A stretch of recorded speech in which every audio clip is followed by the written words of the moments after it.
안녕하세요. 저는 얼마 전에 이혼에 성공한 40대 초반의 평범한 여성입니다. 제가 남편과 이혼하게 된 이유는 친정에 줘야 할 것들을 어떻게든 줄이려던 시댁과 남편 때문이었는데요. 오늘 그 때문에 많은 것을 잃어야 했던 시댁과 전 남편에 대한 사연을 알려드릴까 해요. 저와 남편은 소개팅으로 만나고 1년의 열애 끝에 결혼하게 됐습니다. 당시에 남편 집은 꽤나 잘 사는 집이었고 저희 집은 그다지 잘 사는 편은 아니었죠. 제가 어릴 때는 가난하지 않았던 것으로 기억하는데 그 뒤로 아버지의 사업이 망하면서 점점 안 좋아졌던 것 같아요. 그래도 부모님의 헌신 덕분에 힘든 상황에서도 대학을 졸업하고 대기업에 취직할 수 있었죠. 시댁에서는 저를 탐탁지 않게 여겼지만 그나마 대기업 직장인이라는 타이틀 하나만으로 받아들여 준 것 같았어요. 그렇게 결혼하고 집을 구하는데 괜찮은 곳을 찾을 수 없었어요. 직장과 가까우면 너무 금액이 컸고 금액을 맞추면 직장과 너무 멀어지는 상황이니 어느 한 곳 정하는 것이 힘들었어요. 그때 제 눈에 들어오는 매물이 하나 있었어요. 저는 그 매물을 절대로 놓치고 싶지 않았죠. 모든 것이 애매한 조건이었지만 딱 하나 그 집만이 가지고 있는 것이 있었거든요. 바로 할머니와 저의 추억이요. 제가 본 그 구옥은 할머니가 살아계실 때 살던 집이었어요. 아버지 사업이 망하면서 그 집도 팔아야 했는데 정말 무슨 인연인지 제가 결혼할 때쯤 그 집이 매물로 나왔더군요. 저는 남편에게 부탁했어요. 오빠, 나 그 구옥이 너무 갖고 싶어. 왜 굳이 거기야? 거기보다 훨씬 좋은 곳도 많잖아. 근데 가격도 적당하고 직장도 그렇게 멀지는 않고 괜찮은 것 같아. 그리고 왠지 정감 가잖아. 작지만 정원도 있고. 저는 어떻게 해서든 그 집을 저희 신혼집으로 만들고 싶었어요. 안쪽은 리모델링해서 쓰면 새 것처럼 쓸 수 있으니까요. 그리고 무엇보다 그 집의 정원에는 제가 태어났을 때 할머니가 심어준 나무가 있었거든요. 그 나무만은 제가 꼭 다시 보고 싶었던 거였어요.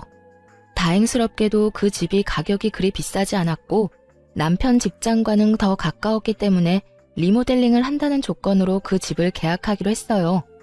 신혼집은 리모델링 비용까지 합쳐서 저희 둘이서 반반 부담하기로 했어요.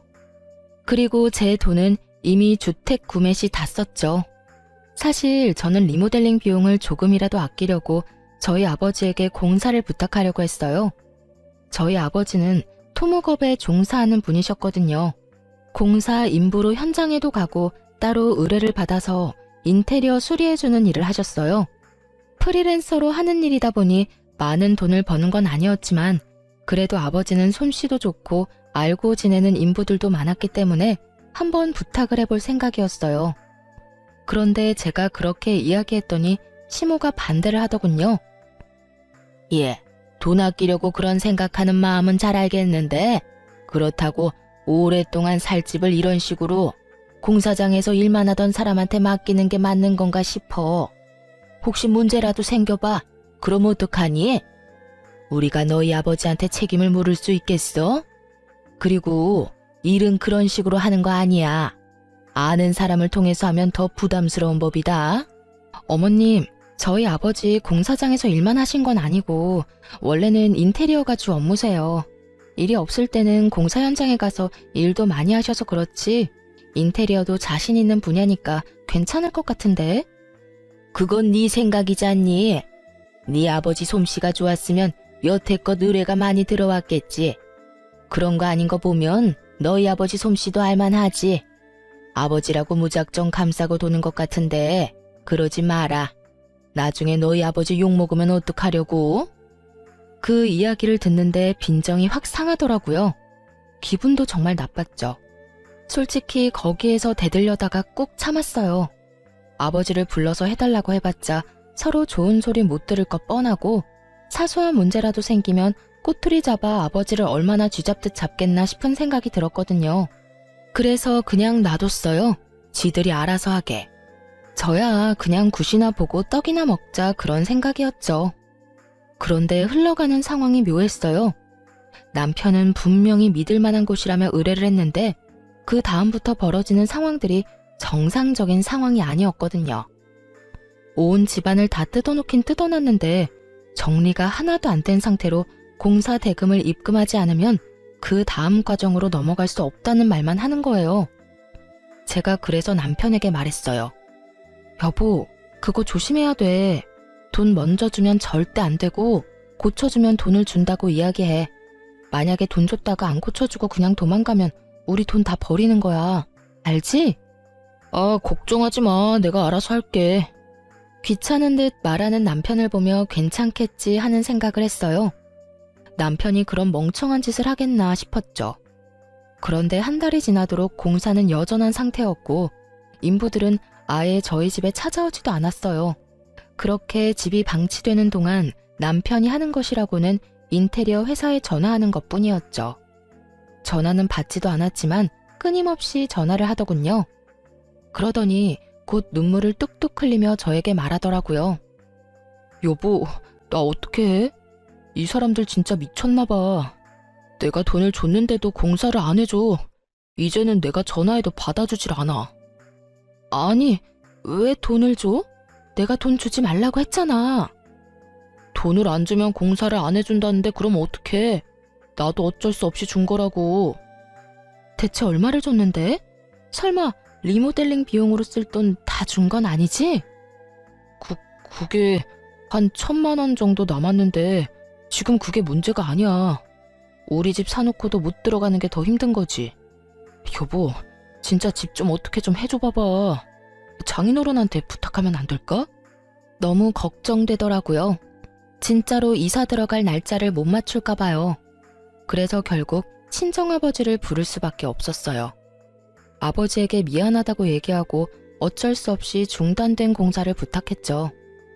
역시 아버지를 통해 부탁하니 모든 일이 일사천리로 잘 풀렸어요. 그리고 결과적으로는 제가 딱 원했던 예쁜 내부가 완성되었죠. 그렇게 리모델링을 끝낸 후 시모의 요청에 의해 집들이를 하게 됐어요. 집에 온 어머님이 그러더군요. 이거 봐, 얼마나 예쁘게 잘 나왔니? 아는 사람이라고 아무한테 맡겼으면 나중에 어쩔 뻔했어. 내가 하라는 대로 하니까 더 낫지? 시모는 저를 흘겨보며 그런 식으로 이야기하더군요. 그 집이 저희 친정아버지가 리모델링 한 거라고는 상상조차 못하는 얼굴이었어요. 저는 속으로 너무 웃겼어요. 무시하던 저희 아버지가 한 리모델링에 감탄하며 칭찬하는 시모를 보는데 속이 어찌나 시원하던지. 그리고 그때 집들이 왔던 고모님이 칭찬을 하고 난리가 났어요.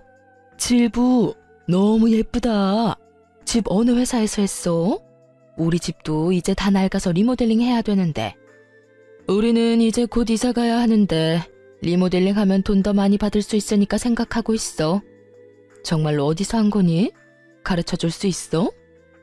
제가 미소만 지으며 가만히 있자 남편이 고모들을 향해 그렇게 말하더라고요. 이번에 우리 리모델링 우리 장인어른이 해주셨어. 업체 통해서 하는 것보다 더 잘 돼서 나도 기분 좋아.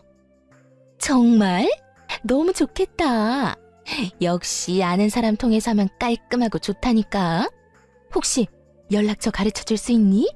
우리 집도 어떻게 좀 안 될까? 친정아버지의 솜씨를 찬양하는 고모들을 보며 시모는 깜짝 놀란 듯 하더군요. 아무 소리도 못하고 그 사이에서 입만 꾹 다물고 있더라고요. 옳게, 사돈댁 연락처 좀 알려줄 수 없어?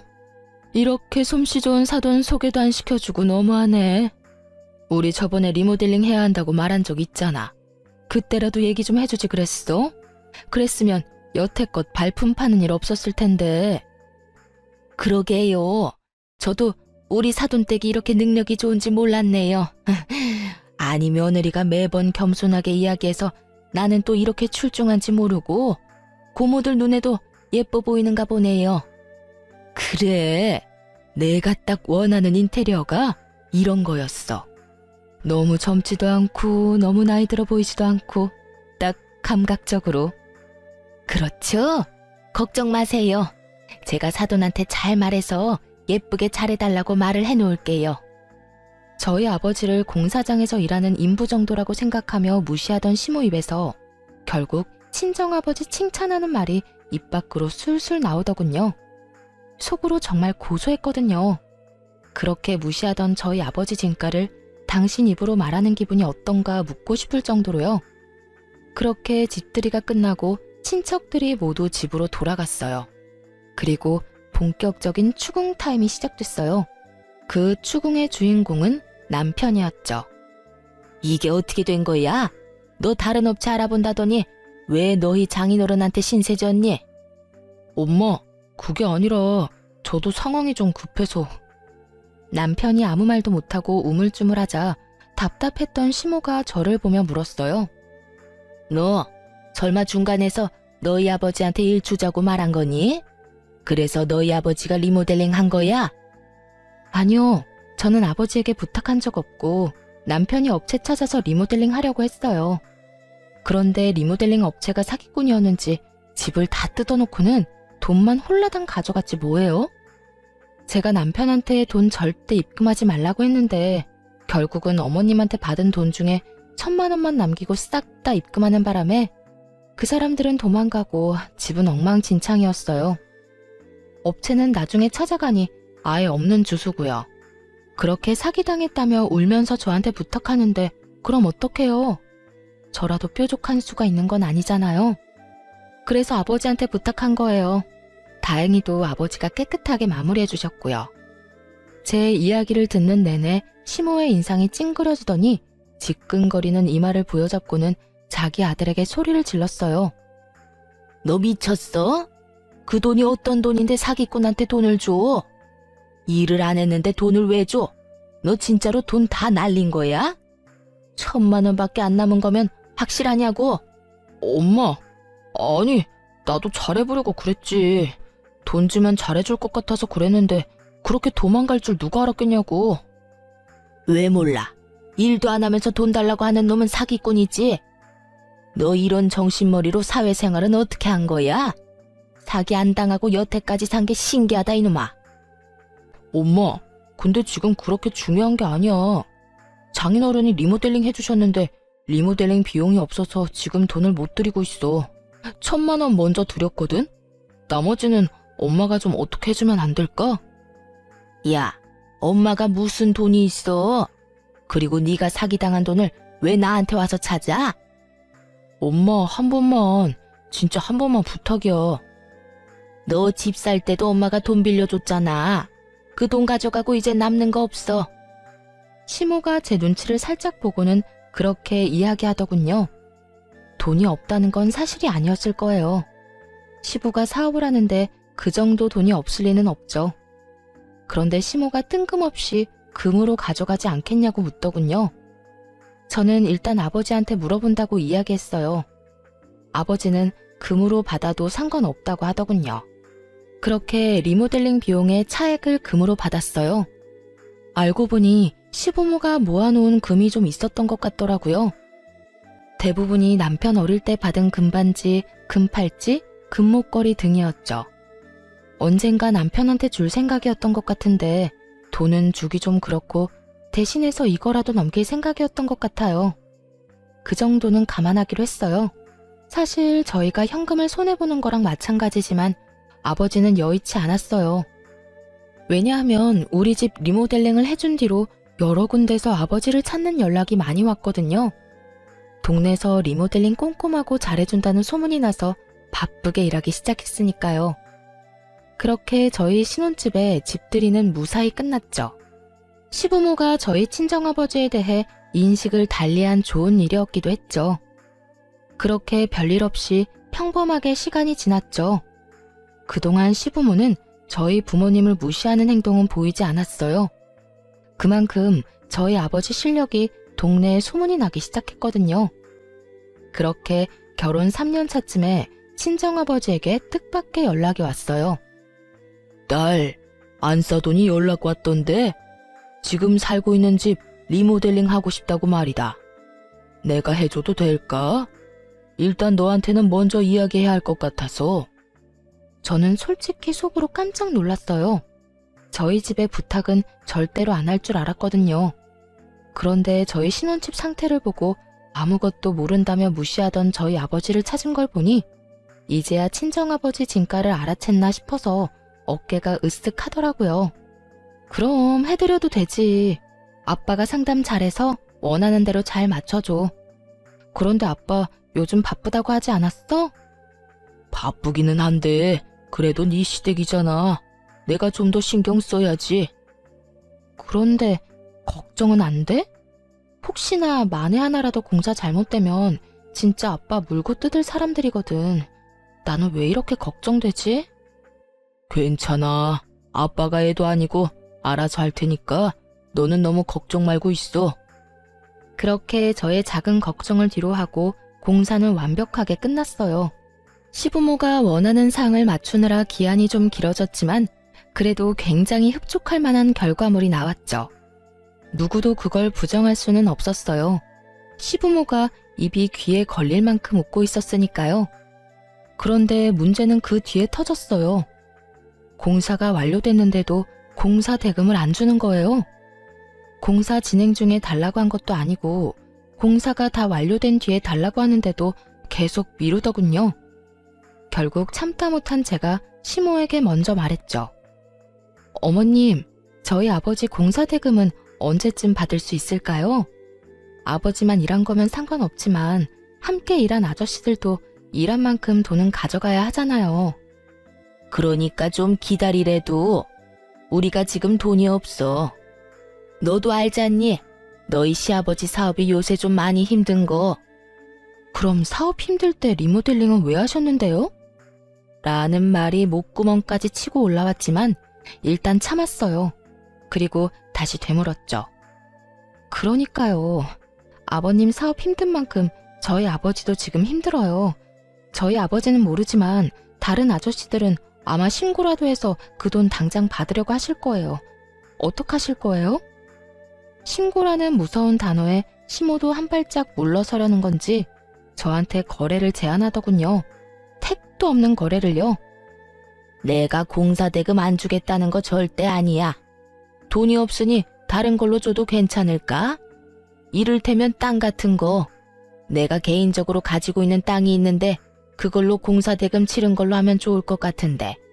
이참에 재테크한다 생각하고. 공사 대금이 약 7천만 원이었거든요. 그런데 땅값이 7천이라는 건 그만큼 아주 작거나 쓸모없는 땅일 확률이 크다는 거잖아요. 땅값이야말로 여기저기 금액대가 다 다른데 게다가 혹시라도 그린벨트로 묶인 지역이면 개발도 안 되고 건축도 제대로 못하는데 받아봐야 소용도 없을 거고요. 저는 반대했어요. 어머님, 그건 좀 아니죠. 어디에 어떤 땅인지는 모르겠지만 그 정도면 서울이나 수도권은 아닐 테고 지방이라도 큰 평수는 아닐 거 아니에요. 그렇다면 산골 오지에 있는 땅이거나 임야 그린벨트 같은 곳일 텐데 제가 뭘 믿고 그 땅을 아버지한테 드려요? 제발 상식적으로 생각해서 말씀 좀 하세요. 여보, 잠시만 내 이야기 좀 들어봐.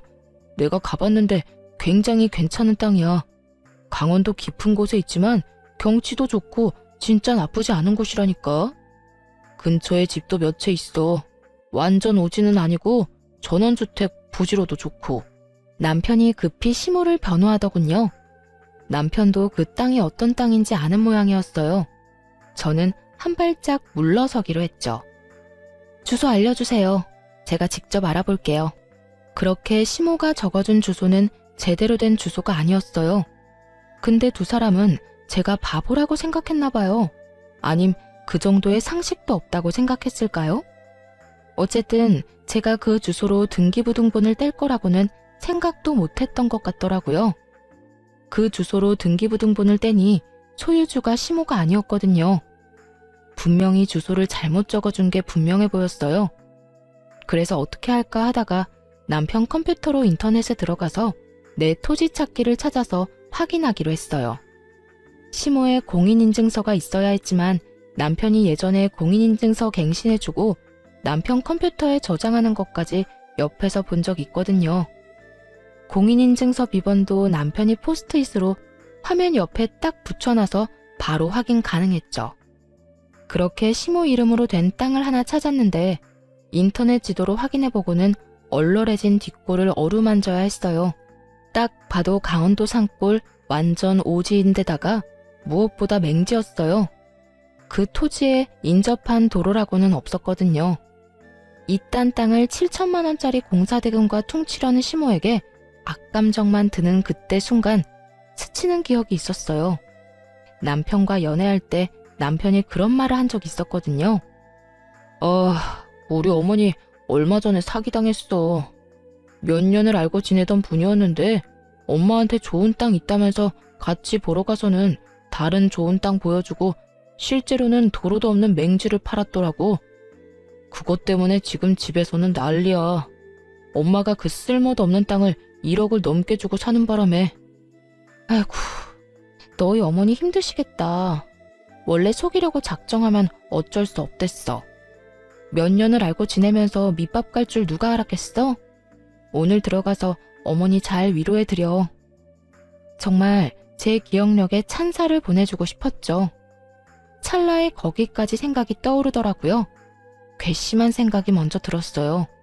시부모가 힘들게 사는 거면 몰라도 작지만 자기 이름으로 된 회사가 있고 집도 있고 다 있는데 왜 저희한테 이런 짓을 하나 싶었죠.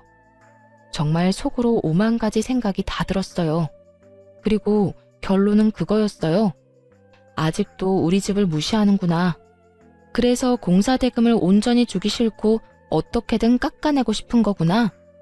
그래도 지들이 싼 똥을 우리더러 치우도록 만드는 거구나. 거기까지 생각이 미치니 저도 더는 참고 있을 수는 없겠더라고요. 시댁으로 갔죠. 남편도 그쪽으로 오라고 했고요. 다들 모였을 때 제가 단도직입적으로 말했어요. 어머님이 주시겠다는 땅 제가 찾아봤어요. 산골 오지에 맹지던데요. 그런데 그거 예전에 부동산 사기당했을 때 뭣도 모르고 사신 땅 아니에요? 왜 그걸 저희한테 떠넘기려고 하시는 거예요? 저희가 그렇게 바보로 보여요? 거기까지 알아낼 줄은 몰랐는지 다들 당황하며 눈치만 보더군요. 당신 주소는 어떻게 알아낸 거야? 너랑 너희 집이 안 가르쳐주니까 내가 직접 알아봤지. 내 토지 찾기 하니까 나오던데. 뭐? 그거 우리 엄마 공인인증서 없으면 못 보잖아. 우와, 당신 지금 나 몰래 우리 엄마 재산 알아본 거야? 이야기를 이상한 쪽으로 몰고 가는 남편을 보며 제가 피식 웃었어요. 재산? 그것도 재산이야? 사기당해서 처박아 놓고 어떻게 할 줄 몰랐던 그 재산? 공시지가 확인해보니까 공사대금에도 못 미치던 정말 별거 없는 땅이던데. 지금 여기서 화내야 할 사람이 누군데 네가 화를 내. 정신 나갔어? 너까지 어머니 하라는 대로 꼭두각시처럼 굴 거야? 아, 아니면 네가 본체였어? 네가 어머니한테 그러라고 시켰니? 야, 너 부모님 앞에서 무슨 말 하는 거야? 미쳤어? 미치긴 누가 미쳐? 네가 미쳤지. 내가 주소도 확인 안 하고 부동산을 낼름 받을 줄 알았어? 그런 와중에 다른 주소 준 사람은 또 뭐고?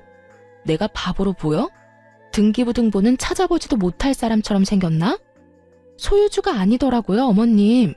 할 말 없으세요?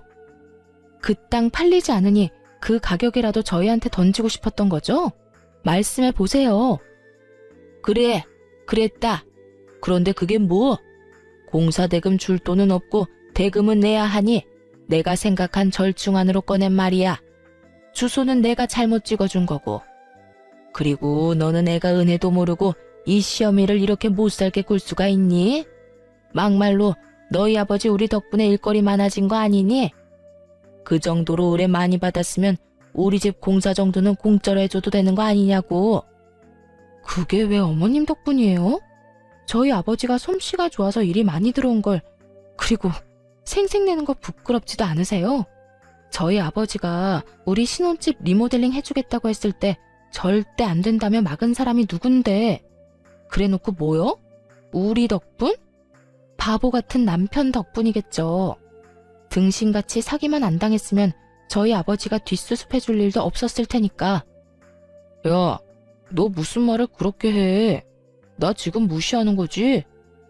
우와, 이런 식으로 나오면 나도 못 참아. 그리고 우리 집이 돈 떼먹는 데서? 준댔잖아. 돈 없으니까 땅으로. 그 땅이 없는 땅도 아니고 실제로 있는 땅이야. 돈도 우리 팔려는 것보다 더 비싸게 주고 산 땅이고. 사기당했으니까 그렇지. 지금 네 말은 우리더러 너희 엄마가 싼 똥이나 치우라는 거잖아, 이 나쁜 놈아. 뭐? 똥을 치워? 야, 너 말 그따위로밖에 못해? 그래, 못한다. 그게 진실인데 뭘 어떡하겠어? 왜? 한 대 치고 싶어? 쳐! 치고 나도 편해져 보자, 어? 적반하장으로 나오던 시부모와 남편은 막 나가는 저를 보며 어이없는 표정을 짓더니 남편이 이내 그러더군요. 네가 이렇게까지 비이성적이고 감정적인 인간인 줄 몰랐어. 우리 이혼하자. 어차피 애도 없는데 잘 됐지 뭐. 그리고 엄마가 이번 리모델링 끝나면 더는 너 쓸모도 없으니까 이혼하라고 했거든? 내가 그렇게까지 할 생각은 없었는데 엄마 말이 옳았던 것 같다. 이혼해. 아, 벌써 이야기가 그렇게 다 된 거였어? 그러니까 그딴 땅도 땅이라고 넘기겠다고 하지. 미친, 내가 너 용서할 줄 알아? 공사대금 죽을 때까지 너 괴롭혀서라도 다 받아낼 거야. 한 푼도 남김없이 탈탈. 그러든지 말든지. 우리는 돈 없어. 공사대금 받아가고 싶으면 돈 생길 때까지 기다리든지 아니면 그 땅으로 가져가. 그거 아니고는 타협 없어. 왜 돈이 없어? 네가 주면 되지. 우리 신혼집 나한테 넘기고 가. 내가 차액 줄게. 그럼 되지? 그건 못 주지. 집값이 어떻게 될 줄 알고. 머리 쓰려는 것 같은데 그건 안 돼. 재산 분할하더라도 그 집은 내가 가질 거야. 너랑 내가 반반 냈으니 내가 시세에 반 떼주면 되는 거잖아. 남편분이 무슨 생각인지 빤하더군요. 그 집은 9억이지만 안쪽 리모델링이 잘 돼서 저희가 샀던 가격보다는 더 비싸게 팔 수도 있게 됐거든요. 솔직히 그 집을 뺏기고 싶지는 않았어요. 왜냐면 그 집이 예전에 저희 할머니가 살던 집이었고 제가 태어났을 때 심었던 나무가 그대로 자라고 있었거든요. 한번 잃었던 걸 다시 되찾은 기분이었기에 이대로 놓치고 싶지는 않았지만 저 혼자 어떻게 할 수 있는 부분이 아니어서 일단 집은 내려놓기로 했어요. 객관적으로는 그렇게 좋은 집이 아니었거든요. 제가 애착을 지닌 집이기에 저에게는 좋은 집이었지만 다른 사람들 눈에도 그렇게 보일 정도는 아니었으니까요. 결국 그날의 대화는 이혼이라는 결론으로 끝났어요. 시댁에서 나와 거리를 떠돌던 제가 친정아버지에게 전화를 했어요. 아빠, 공사대금 어떡하지? 그 집에서는 절대 못 주겠대. 땅으로 받아가라는데 내가 알아보니까 진짜 쓸모라고는 하나도 없는 땅이더라고. 그래? 일단 주소 좀 보내줘봐. 아빠가 한번 알아볼게. 그렇게 이틀이 지났을 때 아버지에게 다시 전화가 왔어요. 그런데 제 생각과 다른 말을 하더군요. 돈으로 줄 생각 없다고 하면 그냥 포기한 척 땅으로 받아. 대신 공시지가로 쳐서 받을 거니까 공사대금에 못 미치는 나머지 2천만 원은 현금으로 달라고 하고. 그 땅 산다고? 아빠, 잘 생각해봐. 그거 진짜 쓸모없는 땅이라니까. 괜찮아, 걱정하지 말고 사. 그 집 사람들 은근히 욕심은 많은데 선택을 잘 못하더라고. 친정아버지가 하는 말을 저는 못 알아듣겠더라고요. 그렇지만 아버지가 그렇게 하겠다는데 제가 뭘 어쩌겠어요. 그냥 그렇게 그 땅을 받기로 하고 이혼했죠. 역시 애가 없어서 그런지 이혼은 순식간에 되더군요. 재산 분할을 했는데 집값을 나눠야 했거든요. 어차피 돈 반반 주고 들어갔으니 반은 저한테 줘야 했는데 그 돈이 없는지 남편이 그 집을 담보대출로 잡아서 저한테 2억을 떼주더군요. 위자료도 조금이지만 가져올 수 있었고요. 그리고 공사대금 2천만 원과 그 땅도 저희 쪽으로 소유권 이전이 됐어요. 사실 처음에는 이걸로 뭘 해야 하나 막막했거든요. 땅 받을 때 아버지가 제 이름으로 받으라고 해서 일단 그렇게 받았는데 아버지는 그냥 때가 될 때까지 가지고 있으라고만 했어요. 저는 2억과 위자료를 가지고 도시 외곽 쪽에 작은 전세를 얻었어요. 그렇게 계속 일만 하느라 공사대금 대신 받은 땅은 1년 넘도록 신경도 쓰지 못했거든요. 그런데 하루는 저한테 전화가 왔어요. 안녕하세요. 강원도에 땅 가지고 있으시죠? 저는 그쪽 분 땅이랑 맞닿아 있는 땅을 가진 사람인데요. 잠깐 드릴 말씀이 있는데 언제 시간 괜찮으세요? 강원도 땅이라는 말을 듣자마자 알겠다고 하고는 아버지와 함께 나가서 이야기를 들었어요. 저희가 1년 전에 그 땅 사서 펜션을 올렸거든요. 생각보다 장사가 잘 돼서 옆에 있는 땅도 사서 건물을 하나 더 올리고 싶어서 연락드렸어요. 땅을 사고 싶은데 혹시 괜찮을까요? 그 사진부터 좀 볼 수 있을까요? 저희 땅이 맞는지 확인도 좀 하고 펜션이 어떻게 돼 있는지도 보고 싶거든요. 그 사람이 보여준 사진에는 기존에는 없었던 도로가 들어서 있었어요. 게다가 펜션도 생각했던 것보다 더 고급스러워 보였고요. 아버지가 물었죠. 그러면 평당 얼마 정도로 생각하고 있는지 알 수 있을까요? 그 사람이 말한 금액은 우리가 산 땅값의 무려 4배였어요. 물론 4배라도 엄청 큰 금액은 아니었죠. 원래 워낙 헐값이었던 땅이었으니까요. 사실 땅 사고 나서 조경사였던 오빠가 그곳에서 여러 가지 식물들을 심어 예쁘게 꾸며놓고 한쪽 구석에 하우스처럼 식물 재배도 하고 있긴 했죠. 그거 보고 마음이 가신 모양이더라고요. 그 조경을 그대로 갖다 쓸 수 있지 않겠나 하는 생각도 한 것 같더라고요. 게다가 도로가 생겨서 맹지가 아닌 게 되고 여러모로 효용성이 높아지면서 상대 쪽도 그만큼 가격을 책정한 거였어요. 아버지와 저는 내색은 하지 않고 조용히 고개를 끄덕였죠. 이번이 아니면 기회가 없다는 생각으로 그렇게 팔기로 결정했어요. 시모가 헐값에 넘겼던 공사대금이 4배로 돌아오게 됐죠. 게다가 호재는 더 있었어요. 당시에 우리 아버지가 저희 신혼집 공사를 해줬잖아요. 그때도 남편이 리모델링 비용을 사기꾼한테 다 털리는 바람에 시모가 남편 아기 때 받았던 금반지와 팔찌, 목걸이를 저희한테 공사대금 대신 줬잖아요. 5, 6년 사이에 금값이 2배로 확 뛰어버린 거죠. 그 인간들이 저희에게 떨이 팔듯 내놓았던 것들이 시간이 지나면서 저희에게 더 큰 이득을 가져다 주고 있었어요. 이런 사실을 저들이 알까 싶었는데 어디서 소문을 들었는지 전 남편에게 연락이 왔어요. 잘 지냈어? 혹시 시간 있으면 좀 만날까? 오랜만에 할 이야기도 있고. 난 할 얘기 없는데? 차갑게 끊어내는 제 말투에 전 남편이 당황한 듯 말하더군요. 엄마도 당신 얼굴 잠깐 보고 할 말 있다고 하셔서 너 바쁘면 우리가 너 있는 대로 갈게. 기분이 좀 묘했죠. 이렇게 끊어내려고 철벽치는데 여기까지 오겠다느니 내 사정에 무조건 맞추겠다는 저 느낌이 왠지 모르게 수상했거든요. 꼭 만나야 해? 나 당신 얼굴 보고 싶지 않은데. 줄 것도 있으니까 만나야 하지 않을까? 뭔진 몰라도 준다는데 안 나갈 수는 없었죠. 혹시 그 집에 뭘 두고 왔나 하는 생각까지 들었으니까요. 그래서 만나러 갔는데 대뜸 탁자 위에 올린 건 돈이었어요. 이거 뭐야? 이거 장인어른 당신 아버지가 우리 엄마네 공사해주고 받아야 했던 공사대금이야. 나 다 받았는데 왜 돈을 또 줘? 이거 받고 그 땅 다시 돌려주면 안 될까? 저는 웃음이 피식 나오더라고요. 그 땅이 얼마나 유용해졌는지 이제야 그쪽 집안 귀에 들어간 게 분명해 보였어요. 옆에 앉은 시모 얼굴에 가짜 미소가 걸려있는 것만 봐도 그 땅이 얼마나 갖고 싶은지 눈에 보였죠. 저는 그 돈이 든 종이 가방으로 남편 쪽으로 밀었어요. 그 땅 소유권 이전된 지 1년 넘었고 얼마 전에 다른 사람한테 이미 팔았어.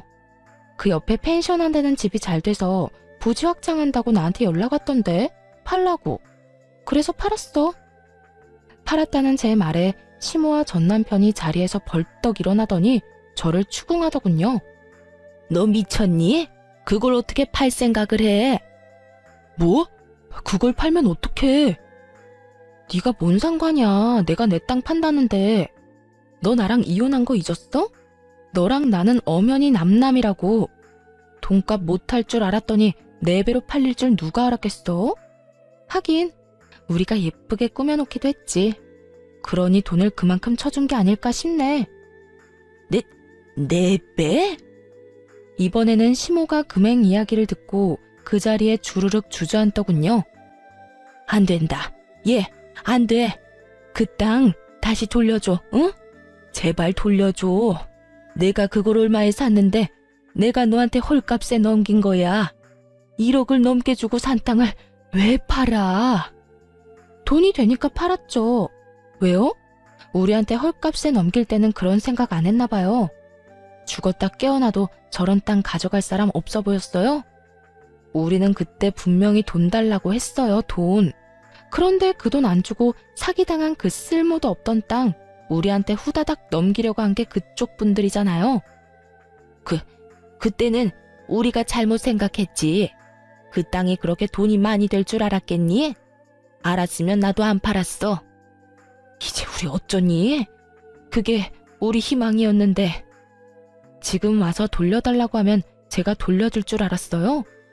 진짜 웃기는 짬뽕들이시네요. 그 땅 떠넘기려고 헛짓거리 할 때는 언제고 이제 와서 후회하시는지? 그리고 제가 그 땅 가지고 있었어도 당신네들한테는 안 팔았을 거예요.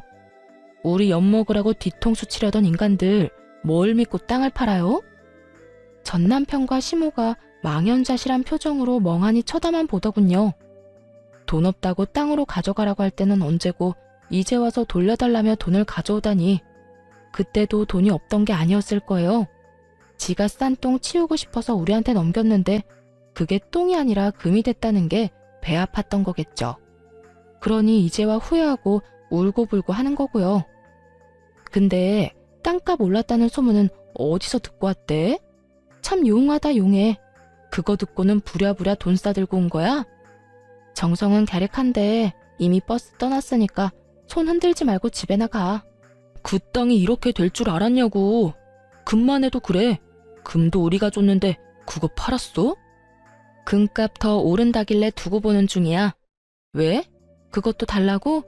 그것도 계산 다 치른 건데? 제가 두 사람을 약올리는 동안 친정아버지에게 전화가 왔어요. 지금 그 두 사람과 함께 있다고 말하니 친정아버지가 무슨 일인지 스피커폰으로 연결해달라고 하더라고요. 그리고는 이렇게 말하셨죠. 아이고, 너무 고마운 분들이 딸이랑 만나고 있었네요. 그때 그 금이랑 땅이랑 넘겨줘서 이렇게 덕보고 있습니다. 사람 일 한 치 앞도 모른다지만 이렇게 손수 우리한테 좋은 거 다 주실 줄 모르고 그때는 원망도 많이 했네요. 지금은 전혀 안 그래요. 고마운 마음밖에 없으니까요. 상큼하게 웃으며 불난 집에 부채질하는 친정아버지 말에 시모는 그 자리에서 눈을 질끈 감아버리더군요. 결국 땅이 다 팔린 걸 알고 두 사람은 저를 째려보며 돈 들고 나가더군요. 그렇게 몇 달 뒤에 제가 살던 신혼집, 저희 할머니가 예전에 살던 그 집이 매물로 나온 것을 발견하게 됐어요. 시세보다 저렴하게 나온 걸 보니 급한 모양이더군요. 사실 집값이 많이 떨어진 시기였고 부동산 시장이 꽉 얼어붙은 때였거든요.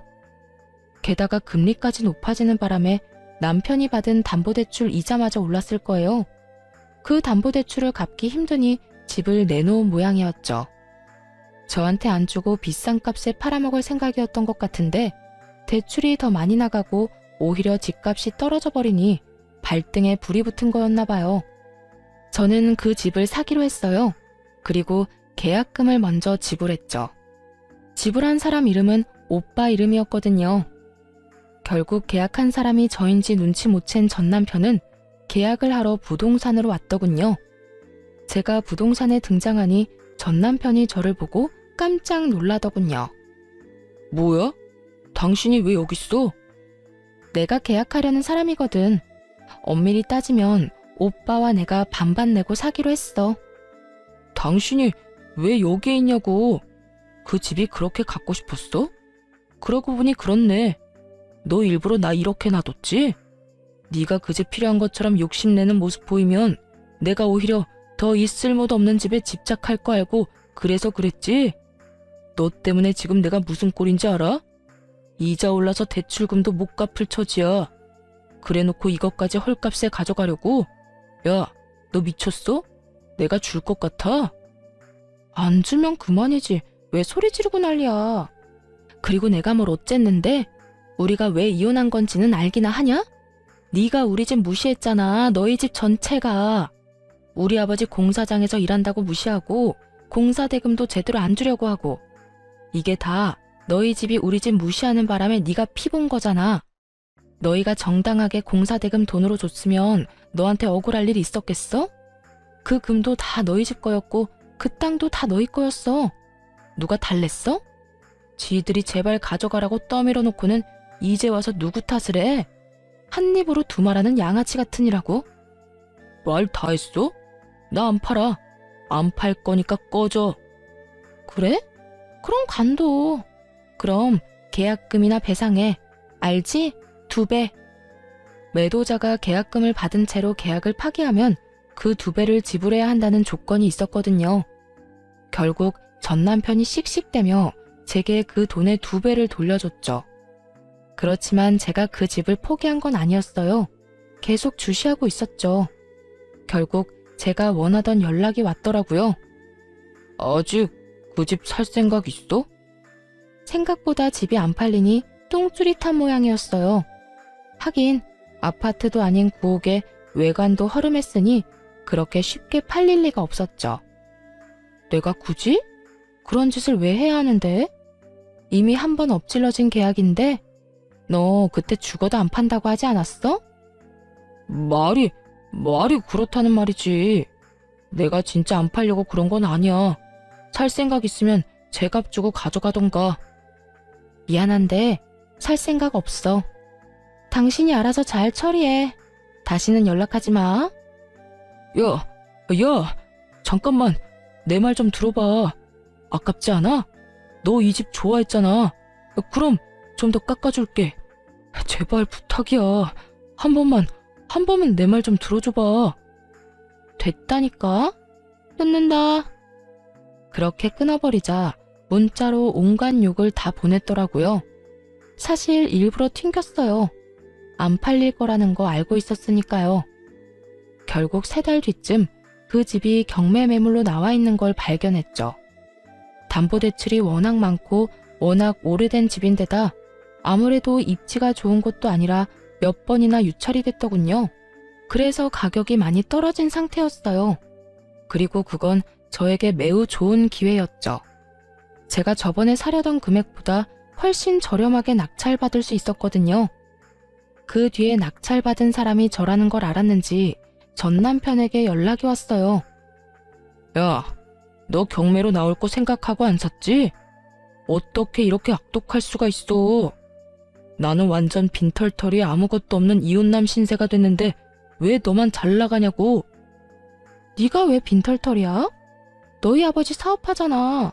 가서 돈 달라고 하면 되지. 지금 그 사업도 망하기 일보 직전이라고. 내 상황이 이런데 어떻게 너까지 내 뒤통수를 쳐? 그래도 한때는 와이프였잖아. 내 뒤통수 먼저 친 건 너고요. 사기당해서 산 땅 우리 집에 헐값에 넘기려던 게 너 아니었어? 되게 넌 결백한 것처럼 말하네. 그래도 지금 결과를 보라고. 너 혼자 다 가져가게 됐잖아. 이건 아니잖아. 왜 내가 이런 꼴을 당해야 해? 왜?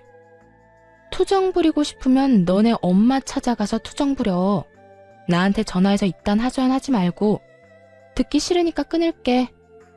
그렇게 전화를 끊고 다음 날인가 시모가 저한테 전화했더라고요. 제가 시모 번호를 차단해놨더니 모르는 사람 번호로 전화해서요. 야, 네가 인간이야? 어떻게 우리 애를 다 털어먹을 수가 있어? 네가 그러고도 양심이 있는 거야? 피도 눈물도 없는 년 결혼을 시키지 말았어야 했어. 그랬으면 우리 아들이 이렇게까지 너한테 다 뺏기진 않았을 텐데. 헛소리하려고 전화하셨어요? 웃기네요. 싫다는데도 저한테 자기들 거 다 안겨준 건 그쪽이랑 그쪽 아드님이잖아요. 그래놓고 이제 와서 후회는 왜 해요? 남의 떡이 커 보여요? 아, 하긴 떡이 그때보다 많이 커지긴 했죠. 그렇다고 해서 이미 준 걸로 후회하면 한도 끝도 없어요. 그래도 인간적으로 고마움은 전할게요. 그때 우리 집에 주신 거 다 고마워요. 안 받았으면 큰일 났을 거예요. 이렇게 대박 칠 줄 누가 알았겠냐고요. 아유, 아까운 내 금, 아까운 내 땅. 그것들이 지금 시세가 얼만데 그걸 놔뒀으면 내가 지금쯤 이러고 있지도 않을 텐데. 아이고, 내가 미쳤지. 왜 그걸 전현한테 줘가지고 조금만 더 기다렸으면 됐을걸. 전화로 악담을 퍼붓던 시모의 전화를 끊어버렸어요. 이제와 후회한들 어쩌겠어요. 저는 손해 하나 안 보고 이혼했으니 이혼 잘한 거지만 공사대금 좀 아끼려다가 손에 쥔 패드를 모조리 넘기고 결국은 나중에서야 후회하며 눈물 흘리는 저들은 이혼이 최악의 선택이었던 거죠. 그리고 이렇게 된 것도 제 탓은 아니잖아요. 그래도 그 집까지 뺏어오니 속이 다 시원하더군요. 저는 경매로 산 우리 신혼집의 외관을 친정아버지에게 부탁해 살짝 고쳐서 살고 있어요. 아버지도 그 집 가져온 거 너무 좋아하셨고요. 그 집에는 저뿐만이 아니라 아버지의 추억도 함께 들어있으니까요. 친정아버지도 종종 들르는 집이니 앞으로도 제가 계속 가지고 갈 집 같아요. 어떠세요? 웃기지 않나요? 어떻게든 값 깎아보려다가 영혼까지 탈탈 털린 저의 전 시댁 사람들 이야기요. 여러분들이 재미있게 읽어주셨다면 좋겠네요. 그럼 모두들 즐거운 하루 되세요.